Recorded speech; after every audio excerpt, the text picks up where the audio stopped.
Assalamualaikum warahmatullahi wabarakatuh. Selamat sore kepada Ibu dosen pengampu mata kuliah Akuntansi Keuangan Menengah 2, Ibu Salma Taqwa, SEMSI, dan teman-teman semua. Perkenalkan, saya Nurul Aini dengan NIM 2304321 bersama dua rekan saya yakni Irma Rahmawati Siregar dengan NIM 2304316 dan Najmatul Husna dengan NIM 2304319. Pada video ini, kami akan mempresentasikan makalah dengan judul Perbandingan Kebijakan Akuntansi Liabilitas Keuangan dan Ekuitas pada PT Semen Indonesia Tbk dan PT Indosemen Tunggal Prakarsa Tbk berdasarkan PSAK 71. Semoga penjelasan yang kami sampaikan dapat dipahami dengan baik dan bermanfaat bagi kita semua. Baik, terima kasih moderator atas waktunya. Pertama, saya akan menjelaskan mengenai latar belakang.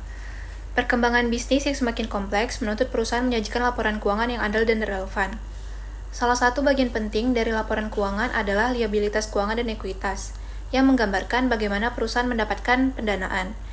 Di Indonesia, hal ini diatur dalam PSAK 71 yang dimulai berlaku sejak 1 Januari 2020. Meskipun awalnya banyak diterapkan di sektor keuangan, PSAK 71 juga berdampak besar pada sektor lain seperti industri manufaktur.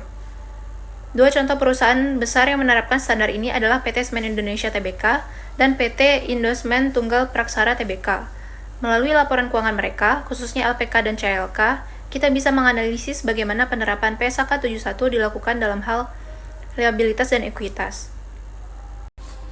Selanjutnya, penerapan PSAK 71 di PT Semen Indonesia. Yang pertama, PSAK 71 berlaku sejak 1 Januari 2020. Yaitu tentang mengatur pengakuan dan pengukuran instrumen keuangan untuk semua sektor. Yang kedua, perusahaan semen ini memiliki pinjaman, obligasi, piutang, dan instrumen ekuitas yang harus dicatat sesuai dengan PSAK 71. Yang ketiga, instrumen diklasifikasikan berdasarkan tujuan bisnis dan karakteristik arus kas dengan pengukuran menggunakan biaya diamortisasi atau nilai wajar.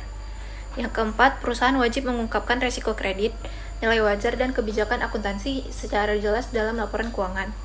Yang terakhir, studi kasus. Pada PT Semen Indonesia fokus pada liabilitas dan lindung nilai, sementara PT Indosemen lebih detail di umur piutang dan cadangan kerugian. Kemudian mengidentifikasi komponen liabilitas keuangan dan ekuitas. PSAK 71 mengatur bahwa liabilitas keuangan dapat diklasifikasikan menjadi: yang pertama, liabilitas diukur pada nilai wajar melalui laba rugi.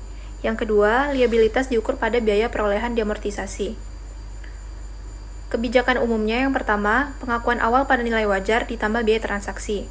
Yang kedua, pengukuran selanjutnya menggunakan metode suku bunga efektif. Yang ketiga, penghentian pengakuan saat liabilitas dibayar, dibatalkan, atau kadaluarsa. Yang terakhir, hak saling hapus harus dapat dipaksakan secara hukum dan tidak kontingen. Praktik liabilitas dari PT Semen Indonesia.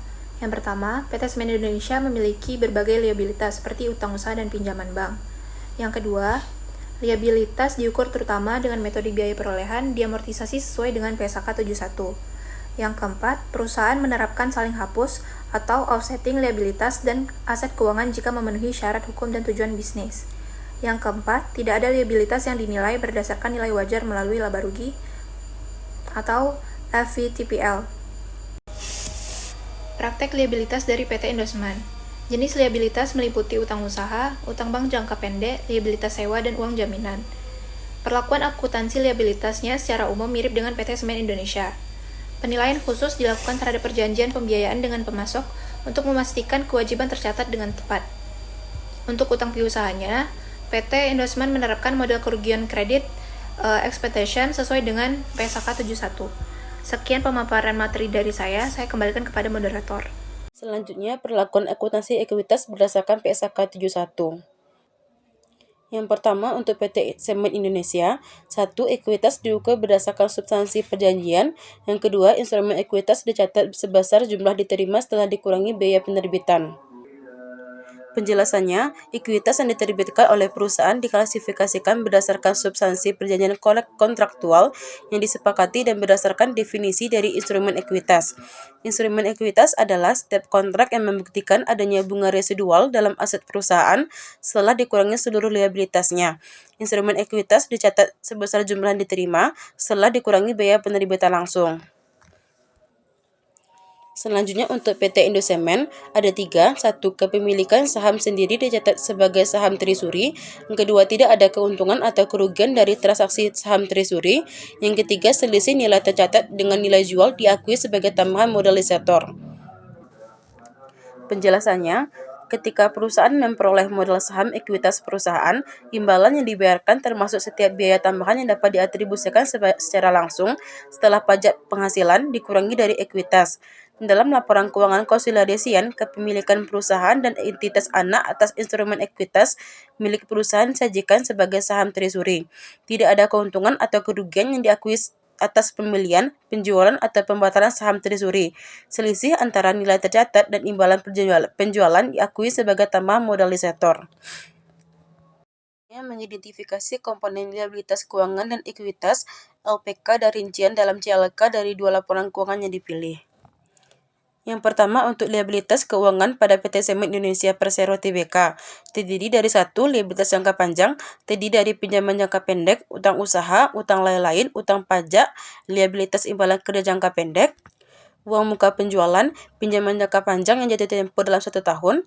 Yang kedua ada liabilitas jangka panjang, yaitu terdiri dari liabilitas pajak tangguhan, liabilitas imbalan kerja jangka panjang, pinjaman jangka panjang setelah dikurangi bagian yang jatuh tempo. Keempat, provisi jangka panjang, dan 5, liabilitas jangka panjang lainnya. Sedangkan untuk ekuitasnya terdiri dari 1. Ekuitas yang dapat diatribusikan kepada pemilik entitas induk, terdiri dari modal saham, modal dasar, modal ditempatkan dan disetor penuh, modal tambahan modalisator, dan penghasilan komprehensif lainnya. Sedangkan untuk PT Indosemen Tunggal Prakarsa, liabilitasnya terdiri dari 2, ada liabilitas jangka pendek dan liabilitas jangka panjang. Liabilitas jangka pendek terdiri dari 1. Utang bank jangka pendek, utang usaha, utang lain-lain, uang jaminan pelanggan akrual, utang pajak, liabilitas imbalan kerja jangka pendek, liabilitas sewa yang jatuh tempo dalam 1 tahun. Sedangkan untuk liabilitas jangka panjang terdiri dari liabilitas sewa setelah dikurangi bagian yang jatuh tempo dalam 1 tahun, liabilitas pajak tangguhan neto, liabilitas imbalan kerja jangka panjang, dan provisi jangka panjang. Untuk ekuitasnya terdiri dari modal saham, modal dasar, modal ditempatkan dan disetor, tambahan modal disetor, dan saham treasury. Selanjutnya, mengidentifikasikan kebijakan akuntansi aset keuangan terkait dari laporan keuangan yang dipilih. Pertama, untuk PT Semen Indonesia. 1. Liabilitas keuangan. Dalam laporan keuangan PT Semen Indonesia tahun 2024, liabilitas keuangan diklasifikasikan dan diukur berdasarkan ketentuan dalam PSK 71 tentang instrumen keuangan. Kebijakan akuntansi yang diterapkan adalah 1. Untuk pengakuan awal, liabilitas keuangan diakui pada saat entitas menjadi pihak dalam suatu perjanjian kontraktual dan pada awalnya diukur sebesar nilai wajar dikurangi dengan biaya transaksi yang dapat diatribusikan secara langsung. Kedua, pengakuan setelah pengakuan awal. Setelah pengakuan awal, liabilitas keuangan diukur dengan biaya perolehan diamortisasi menggunakan metode suku bunga efektif. Ini termasuk pinjaman bank, obligasi, utang usaha, dan liabilitas sewa. Yang ketiga, penghentian pengakuan. Penghentian pengakuan liabilitas dilakukan ketika kewajiban kontraktual telah dilepaskan, dibatalkan, atau telah kadaluarsa. Ekuitas pada PT Semen Indonesia terdiri dari modal saham, tambahan modalisator, saldo laba, dicadangkan dan belum dicadangkan, serta penghasilan komprehensif lainnya. Kebijakan penting terkait dengan ekuitasnya. 1. Instrumen ekuitas diakui sebagai bagian dari ekuitas apabila tidak terdapat kewajiban kontraktual untuk menyerahkan kas atau aset keuangan lainnya kepada pihak lain. Yang kedua, biaya emisi saham apabila ada dikurangkan dari tambahan modalisator.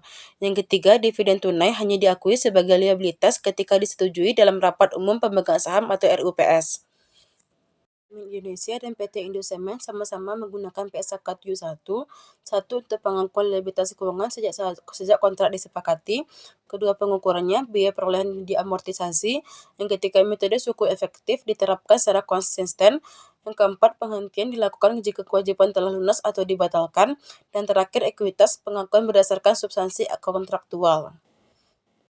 Baiklah, saya Irma Rahmawati Siregar dengan NIM 230430116. Di sini saya akan melanjutkan pemaparan materi tentang mengidentifikasi kebijakan akuntansi aset keuangan terkait dari laporan keuangan yang kami pilih. Selanjutnya di sini ada penilaian implementasi PSAK 71. Nah, dalam penilaian ini terdapat beberapa poin, yaitu yang pertama ada kesesuaian penuh dengan PSAK 71, yang kedua tidak ditemukannya penyimpangan terhadap prinsip akuntansi keuangan berbasis akrual, yang ketiga yaitu instrumen keuangan. Nah, dalam instrumen keuangan ini terdapat pengungkapan rinci dalam CLAK sesuai standar. Dan yang terakhir ada transparansi tinggi. Maksud dari transparansi tinggi ini adalah informasi yang dibutuhkan sangat relevan dan dapat dibandingkan antara perusahaan. Selanjutnya yaitu ada perbedaan kebijakan akuntansi antara dua perusahaan, yaitu pada PT Semen Indonesia dan Indosemen. Pada perbedaan ini terdapat beberapa aspek, yaitu yang pertama saham tersuri. Pada PT Semen Indonesia tidak terdapat saham tersuri, sedangkan pada PT Indosemen saham tersuri dicatat sebagai pengurang. Yang kedua yaitu aspek komponen ekuitas. Pada PT Semen Indonesia, komponen ekuitas terbagi menjadi modal saham dan OCI. Sedangkan pada PT Indosemen, komponen ekuitas hanya menjadi tambahan saham tersuri.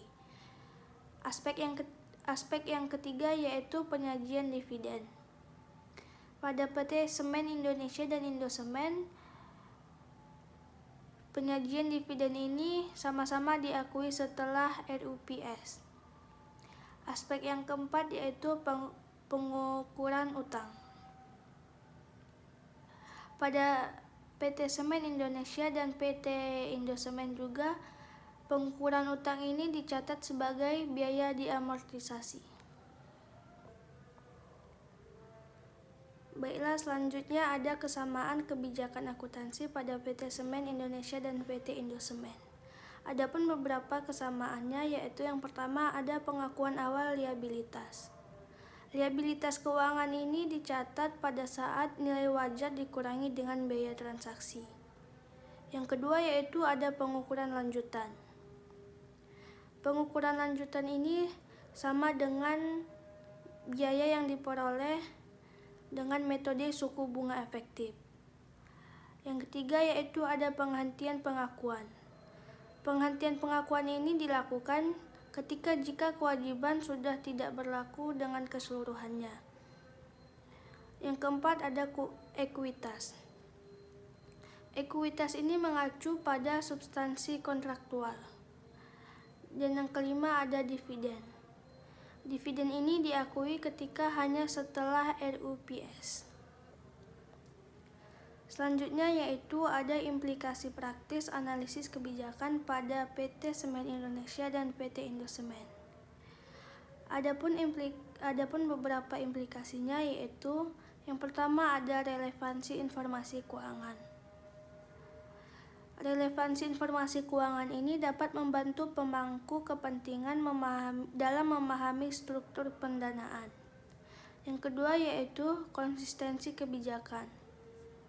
Konsistensi kebijakan ini dapat meningkatkan keterbandingan dan kepercayaan pengguna laporan, serta pilihan kebijakan manajerial masih tetap dalam koridor PSAK 71. Baiklah, selanjutnya yaitu yang terakhir ada kesimpulan. Adapun kesimpulan yang dapat kami ambil berdasarkan hasil analisis laporan keuangan pada PT Semen Indonesia dan PT Indosemen yaitu yang pertama, PT Semen Indonesia dan PT Indosemen telah menerapkan PSAK 71 secara konsisten. Yang kedua, PT Semen Indonesia dan PT Indosemen tidak ada penyimpangan yang signifikan, hanya terdapat perbedaan pada strategi kebijakan perusahaan. Yang ketiga, pengakuan dan pengukuran liabilitas keuangan serta ekuitas mencerminkan fair presentation. Dan yang keempat yaitu memberikan pembelajaran penting dalam analisis kebijakan akuntansi berbasis standar. Baik, demikian hasil presentasi dari kelompok kami. Apabila ada kesalahan kata, mohon dimaafkan. Assalamualaikum warahmatullahi wabarakatuh.